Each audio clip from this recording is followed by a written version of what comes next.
నా బంగారు చిట్టి తల్లి నిహారిక, ఈరోజు నీకు మాత్రమే స్పెషల్ డే కాదు, నాకు కూడా స్పెషలే. ఎలా అంటావా? నా కూతురుగా ప్రపంచానికి పరిచయమైన రోజు నీకైతే, నన్ను ఒక అమ్మగా ప్రపంచానికి పరిచయమైన రోజు కాబట్టి ఇద్దరికి కూడా స్పెషలే. నువ్వు నా కడుపున పుట్టడం నా అదృష్టం. పేరెంట్ టీచర్ మీటింగ్కి వెళ్ళినప్పుడు నీ టీచర్స్ నీ గురించి గొప్పగా చెప్తుంటే నేను ఎంత సంతోషపడతానో తెలుసా?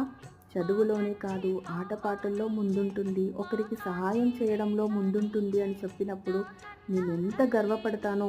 అప్పుడప్పుడు పిచ్చి కొట్టుడు కొట్టేంత కోపం తెప్పించినా, ఒక్కోసారి నేను నీకు అమ్మనా లేక నువ్వు నాకు అమ్మవా అనే సందేహం వచ్చేలాగా నన్ను అర్థం చేసుకుంటావు. ఇప్పటి నుంచి ఒక ఫ్రెండ్లా నాకు సలహాలు ఇస్తావు. నువ్వు ఎంత పెద్దదానివైనా నాకు మాత్రం చిట్టి little princess. Once again happy birthday బంగారం.